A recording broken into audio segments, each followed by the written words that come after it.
नमस्कार दोस्तों, मैं आपका दोस्त गोविंद संगल। मेरे चैनल पर आपका स्वागत है। मैं आज एक छोटी सी कहानी के साथ हाजिर हुआ हूँ। ये कहानी बहुत अच्छी है, छोटी सी कहानी है, बहुत अच्छी है, बहुत अच्छा मैसेज देती है। इस कहानी को आप सभी लोग ध्यान से सुनिएगा। एक बार एक गांव में बाढ़ आ जाती है। बाढ़ का पानी बढ़ रहा होता है, तो इसको देखते हुए सभी गांव वाले धीरे धीरे इस गांव को छोड़कर किसी सुरक्षित स्थान की तरफ जाने लगती है। कुछ ही देर में पूरा गांव खाली हो जाता है, सभी लोग सुरक्षित स्थान पर चले जाते हैं। लेकिन उसी गांव का एक व्यक्ति गांव छोड़कर नहीं जाता, वो वहीं रहता है। सभी लोग उसको समझाते हैं कि बाढ़ आई हुई है, पानी बढ़ रहा है, तुम भी किसी सुरक्षित स्थान पर चलो। लेकिन वो नहीं मानता। वो एक ही बात बोलता है कि मैं नहीं जाऊंगा, मुझे पूरा विश्वास है कि मेरे भगवान मेरी रक्षा करेंगे। और इस तरह वो गांव छोड़कर नहीं जाता। सभी लोग अपने सुरक्षित स्थान पर चले जाते हैं। बाढ़ का पानी बढ़ रहा होता है। थोड़ी देर बाद एक जीप आती है उसके घर पर, और वो जीप में बैठे लोग उसको समझाते हैं कि आप हमारे साथ चलिए, बाढ़ का पानी बढ़ रहा है।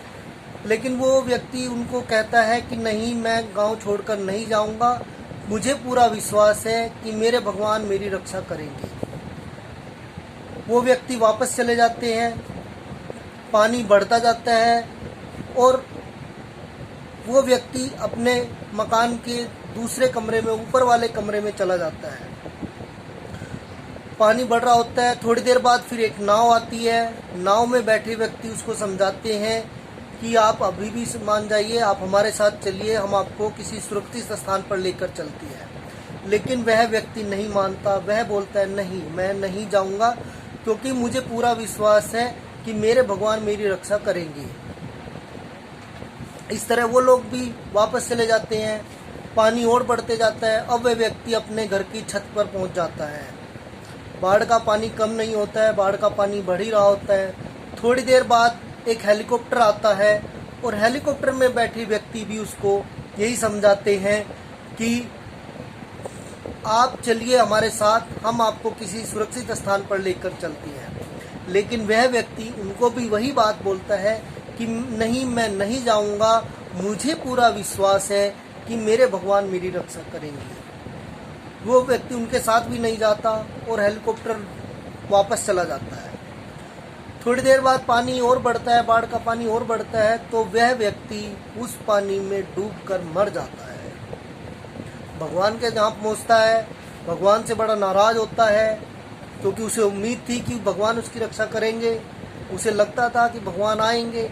वह भगवान के सामने पहुँचता है और भगवान से पूछता है, भगवान, मुझे पूरा विश्वास था कि आप आएंगे, लेकिन आप आए नहीं, ऐसा क्यों किया आपने? भगवान ने बहुत आराम से उसको उत्तर दिया कि तुम्हें क्या लगता है कि जीप किसने भेजी थी, नाव किसने भेजी थी, हेलीकॉप्टर किसने भेजा था? अब जब तुम ही नहीं जाना चाहते तो मैं क्या कर सकता हूँ? तो दोस्तों, ये छोटी सी कहानी थी जिसमें बताया गया था कि भाग्य और कर्म, हमें सिर्फ भाग्य के भरोसे नहीं बैठे रहना चाहिए, हमें कर्म भी करते रहना चाहिए।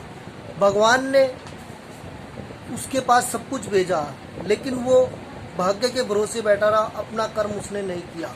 सुविधाएं उसके पास आई, लेकिन उसने उनको नकार दिया। भगवान किसी न किसी बहाने से हमें अवसर देते हैं, लेकिन हम नकार देते हैं। इसलिए भाग्य के भरोसे हमें नहीं बैठना चाहिए, अपना कर्म हमें करते रहना चाहिए। धन्यवाद। आज की स्टोरी मुझे उम्मीद है आपको बहुत पसंद आएगी। Thank you. एक नई स्टोरी के साथ फिर से आपके सामने हाजिर होऊंगा।